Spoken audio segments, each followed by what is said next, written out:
Those are the Gary Graggs of Florida planting palms down there with their excavator, if you can see it. I'm on the side of the freeway. I thought it would be a wonderful time to stop and show you how they brace their trees here.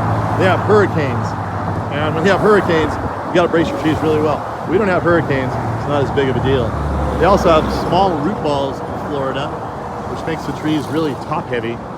Our root balls are generally larger, and but they can regenerate so quick here because of the really good weather. They don't need big root balls. So here we have a royal palm that's been freshly planted. You can see they cropped the top. That's kind of important. All these tops are cropped tops. And that's so they have less evaporation, they blow around less. This is something we do to our queen palms as well. These are beautiful, big royal palms planted in full sand here. Ideally, you want to plant your plants in full sand, unless they have a big root ball already. Certainly want to plant them in full sand if you dug them up and they have cut roots. But you can see, what I really want to show you is a bracing system that they use. So what they do here is they get a little bit of burlap to protect the trunk. Then they get some 2x4s. They run it around, they get this banding, and they just run it around by hand, nail it, get as tight as you can all the way around. If you have a banding machine, you can use that, but you can do it by hand too. Once you have that done, and then you just get your long 2x4s, your forming nails. Forming nails have a little piece that stops it, and you still have a grabber. You can pull it out later, make it real easy to take apart. And then, you jam these things down on the ground in the end. Make sure they're dug in pretty good. And you get yourself a tripod. You need 3 of them, one in all directions. And then this tree's not going to go anywhere. And then once it roots out, you can take this away. But probably a couple years, I guess, at least a year to root out for these things to be ready to go.